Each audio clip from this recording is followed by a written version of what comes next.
নসিবা খোদায়া। বলে বান্দা, তোমাকে আমি দুনিয়া ছাড়তে বলি নাই, দুনিয়ার চাকরি বাকরি, দুনিয়ার চাষবাস ছাড়তে বলি নাই, বরঞ্চ দুনিয়ার কাজটাকে যদি মালিকের আইন অনুযায়ী, মালিকের বিধান অনুযায়ী যদি করা যায়, তো আপনার সমস্ত সম্পদগুলো আল্লাহ পাকের হুকুম অনুযায়ী হওয়ার কারণে সওয়াবে পরিণত হইয়া যাবে। জোরে কান্না সুবহানাল্লাহ।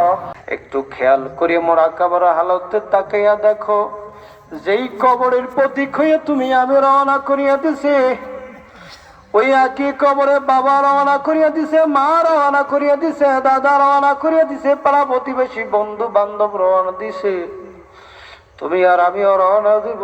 কি নিয়ে রওনা করছি?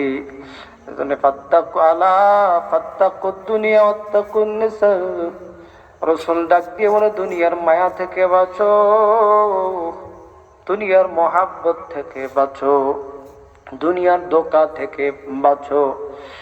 বাজান, আজকে যেই বুদ্ধি, যে জ্ঞান আমার মালিক দিয়েছেন, আমার বাবার মাথায় আমার দাদার মাথায় একই বুদ্ধি জ্ঞান আল্লাহ পাক দিয়েছিলেন।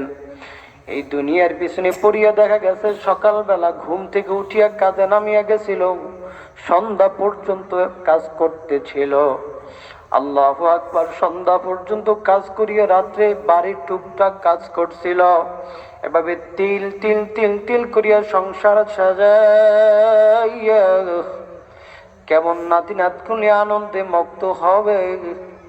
এমন সময় আজরাইল আইসা বলে, আব্দুল করিম, আর এই দুনিয়ায় থাকা যাবে না। একটু তাকিয়ে দেখেন, খেয়াল করিয়া দেখেন, একটু ভাবিয়া দেখেন, একটু চিন্তা করিয়া দেখেন। আল্লাহু আকবার। ছোট্ট সময় বাবার হাতটা দরিয়া দরিয়া দরিয়া দরিয়া রাস্তায় হাঁটছিলেন। আজকে বাড়ির দরজা দেয়া বাবা বলিয়া ডাক দিলে বাবার সাড়া দেয় না। আজকে কোলার দিকে তাকাইলে, খেতের খামার দিকে তাকাইলে বাবাকেও দেখা যায় না, মাকেও ঘরের ভিতরে পাওয়া যায় না। অথচ এই ঘরের জন্য, এই বাড়ির জন্য আমার মা আমার বাবা কত পরিশ্রম করছিল। আজকে আমিও করতেছি, আমার সন্তানরা দেখিয়ে দেখিয়ে শিখতেছে, আমিও দেখিয়ে দেখিয়ে বাবার কাছে শিখছি।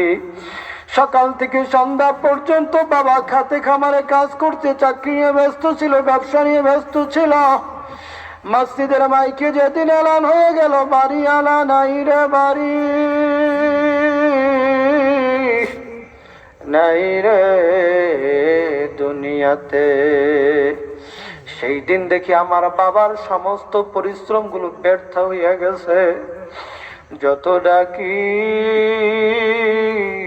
বাবা তো আর ঘুম থেকে ওঠে না, যত ডাকি মার তো ঘুম ভাঙ্গে।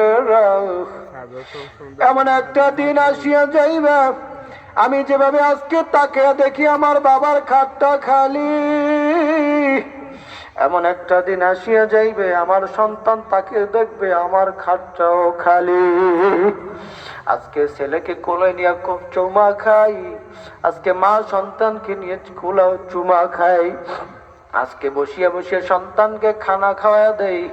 চক্ষুটা বন্ধ করিয়া একটু ভাবিয়া দেখেন, আপনার বাবাও তো আপনাকে কোলে নিয়ে খানা খাওয়াইছিল, আপনার বাবাও আপনাকে ঘুম পাড়াইল, আপনার বাবাও আপনাকে কত আদর যত্ন করত।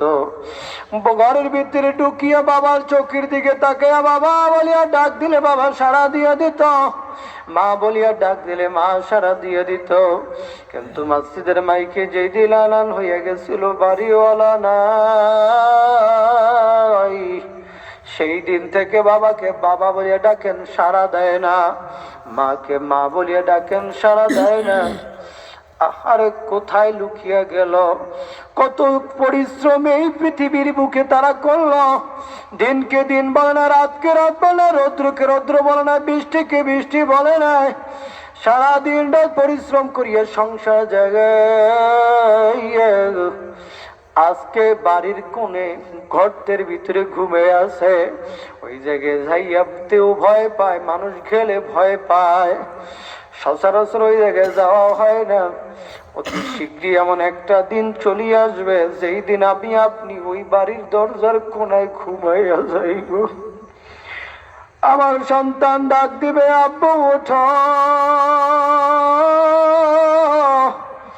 মা ঘুম থেকে ওঠো। আমি আর আপনি ঘুম থেকে উঠবো না।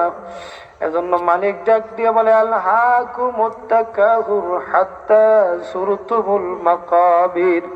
আমার রাসূল ডাক দিয়ে বলে, উম্মতরা শুনিয়া নাও, আদম সন্তানের যদি একটা স্বর্ণের পাহাড় থাকে, উপত্যকা থাকে, একটা স্বর্ণের ঢিলা থাকে, ওই আদম সন্তান আর একটা স্বর্ণের ঢিলা পাওয়ার জন্য আক্ষেপ করবে।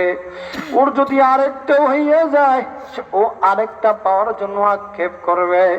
ও যদি আরেকটা পাইয়া যায়, ওর আরেকটা পাওয়ার জন্য আক্ষেপ করবে। যেভাবে আমি আপনি টাকা যত কামায়, আরো পাওয়ার আশা, আরো পাওয়ার আশা, আরো পাওয়ার ভরসা। রাসূল ডাক দিয়ে বলেন, এভাবে যত যায়, যত পায়, ওর পাওয়া শেষ হবে না। এই আদম সন্তানের মুখ মাটি ছাড়া ভরবে না। এজন্য কত পরিশ্রম, কত কষ্ট করিয়া দাদা ঘুমিয়ে গেছে, বাবা ঘুমিয়ে গেছে, আমি আপনি পরিশ্রম করছি। নামি গোয়াম কে আজ দুনিয়া জুদাবাস, বাহার কার কে বাসিবা খোদায়া। বলে, বান্দা তোমাকে আমি দুনিয়া ছাড়তে বলি নাই, দুনিয়ার চাকরি বাকরি, দুনিয়ার চাষবাস ছাড়তে বলি নাই। বরঞ্চ দুনিয়ার কাজটাকে যদি মালিকের আইন অনুযায়ী, মালিকের বিধান অনুযায়ী যদি করা যায়, তো আপনার সমস্ত সম্পদ গুলো আল্লাহ পাকের হুকুম অনুযায়ী হওয়ার কারণে সওয়াবে পরিণত হইয়া যাবে। জোরে কান্না সুবহানাল্লাহ।